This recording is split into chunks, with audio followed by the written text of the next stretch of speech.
Hello, everyone, and welcome back to Trekyards. He is Commander Cockings. He's got a Foley. And today we're here to talk about a very cool ship. The USS Centaur. The one we're missing from last week because we want to save, not do them all in 1 week. And we got one more great view this week, but really we're using some great stuff from last week. So now, how close they do, how accurate, how good does it look, etc. So here are the first two shots. What are you vibing, Stuart? Is it a Centaur class? It is a Centaur class. Was it one of the ones used in DS9? I don't know, but I'm sure we'll try to figure that out. Yeah, we didn't see enough of this ship, in my opinion, before this episode. I'm glad there was quite a few in this episode, and the USS Centaur herself, which, again, could just be an animation error. This could be on most of the Centaurs in the scene. I don't know. But, yeah, it was great to see, and it looks fine to me. I don't know. We'd have to do some comparison shots, I think. Oh, I wonder who would do that. I don't know. Yes. And this is a funny old ship because it's a 1-episode ship. It was Kit Bash as a miniature for a DS9 episode, in which case it was a ship that followed the DS9 crew control bug ship, and it fought, and it was sad because they had to fight a Federation ship. And then it never really came back because they never made a CG model of it, so they moved to CG, never came back, and therefore never in anything else. So it's such a unique unicorn of a ship. Recognisable from the episode thoroughly, and then obviously Eaglemoss then made their version and miniature that gave it extra life. But it's such an undersung design. Yeah. But I think a very successful Kit Bash, which sort of has a personality beyond what a Excelsior / Reliant Kit Bash would do. But it has a real life to it, I think. I love how you said a unicorn, because that's a unicorn, of course, is another mythical animal. So, yeah, Centaur. This one is kind of like the movie era, next generation era Reliant style ship. So, yeah, good to see more of it for sure. And it's definitely, I thought, one of the best models in the fleet. I mean, the texturing on the bottom, the lighting-wise, makes it look very, very solid. And the Aztecing on the top one looks really crisp and clean and nice and just very, very high quality. The Sovereign model has many, many problems to it. The Akira is quite low detail. The Defiant, gorgeous but wrong colours. This feels to me like the highest quality of them all. The next shot, though, I mean, look at the detail you can do in close-ups. That's a true close-up, and it holds up tremendously well. Yeah, the Aztecing does look really good, actually. This is where we see the Centaur specifically. We should see it a few more times, but this one, it's like getting annihilated. So we're not sure if the Centaur actually survived this battle, but yeah, we see lots of Centaur hulls. So who's to say? They're the new Mirandas of the fleet, honestly, the red shirts of the fleet, I guess. Yeah. Although interestingly, why is the Sovereign behind the ship not gone red yet? Given this is early in the battle. That's a good question, because the Centaur's missiles are red, and there's a burnt out one by the other side, by the looks of it. Well, it's another. Yeah. I'm in render errors, with that big a ship fleet, etc. But no, it looks great. And the bottom shot, this is in episode 2, looks great. The only thing that didn't turn on was the self-illumination bulbs, which you can see are just grey. They're not even trying to be textured like lights, which is a bit. But whatever. I mean, DS9 battles also no self-illumination. It's I doubt any of these ships have blinkies working because it's just too many extra render layers to do. I do them because I'm an idiot. But, in this sort of scene, to not do the blinkies or the lights takes out so much render time. To be fair, there was lots of render in this battle, so.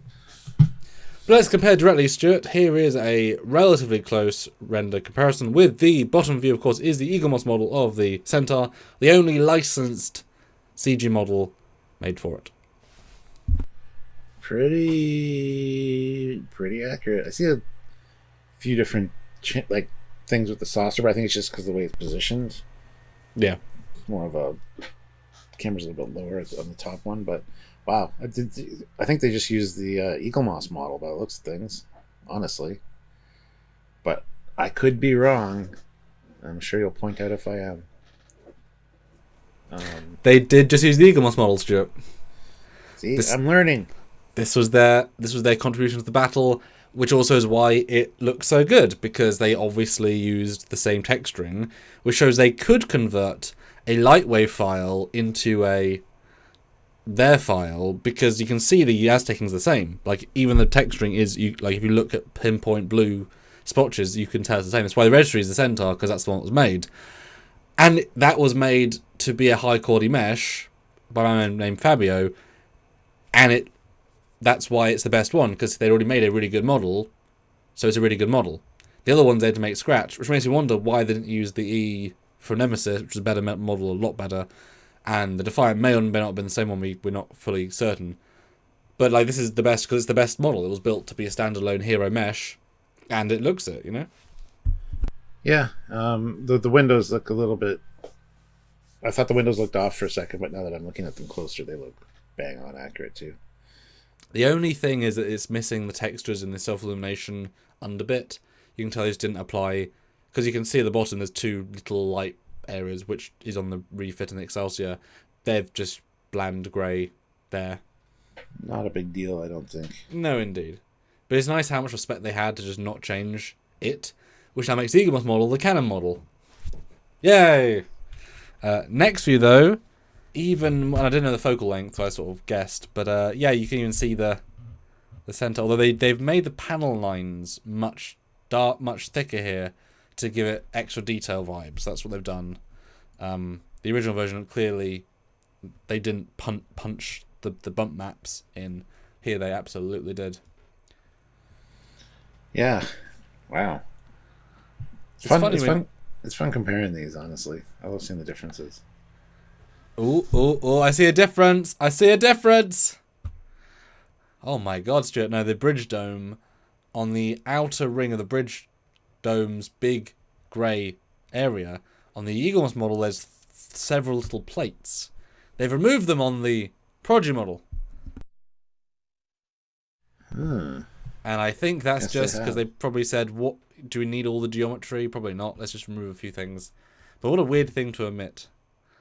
Because everything else is the same, just textures slightly different. Because it's interesting to see what they've changed the contrast levels on things, some of the colours, etc. Huh. Yeah, there is a lack of detail around that bridge. But you can see even the way the Centaur stretches around the curve is the same. Yeah. Wow. But, cool. It's cool, eh? It so is that's cool. the thing. I mean, we've talked about that before, but use the canon model. I mean, the Defiant, the E, all these models hold up really well, especially for animation. Doesn't need to be photoreal. I mean, there's so many ships that they could just use, and once they convert them, they're then useful for every other thing. And converting a model will take, if you're lucky, 1/10 the time of building a fresh model. And most of the people that built the old assets either worked on a show that really cared, or Eaglemoss that really cared. So they're either going to be more accurate, more detailed, or more whatever. So hopefully we'll see other ships converted and put in, because, I think we probably did with some other stuff, although it's been confirmed that the Vulcan Surak was not the original, it was a new model. Which I kind of sense because of the plating, but very, very close. Huh. Wow, cool. Yeah, I'd like to learn more about which ships they used in this battle, for sure. So hopefully we'll get that reveal at some point, maybe talking to Aaron or something. Not that he would know. He's not a visual effects guy. Anyway, regardless, stay tuned to Trekyards for stuff like this. Make sure you're subscribed, click the notification bell icon, and please like the video. And you can help us out in other ways as well, as I'm sure Samuel's just about to tell you. As well as just another congratulations. The last half of the season, they've thrown ships everywhere. Yes! The ships have hit the fan. Yes, transwarp at slipstream, at warp, at all the great stuff. So thanks, guys, because every time a ship rolls in, it really is a boost of life, to the show, especially when they've sort of tried not to do that for a long time, etc. So yay for this show. Yes, but via Patreon, if you can, monthly, or join the channel on YouTube, also monthly. Really, both are amazing ways to help what we do here. All these free videos for you every single week, guaranteed. Never missed a Saturday in over 8 years now. That is crazy. Or super challenge on the lives on any of our main topics. Jump in, say hey, or throw in your 2 cents. I mean, figuratively, you can't put in 2 cents, but your 2 cents of wisdom with your $10 of dollars. There you go. Or PayPal, trekyards@hotmail.com. Any and all help. And thanks a lot. That's right. So until next time, where we got very cool things to look at and ships and things. Yes. He's Commander Cockins. He's kind of funny. Bye, guys. Bye, guys.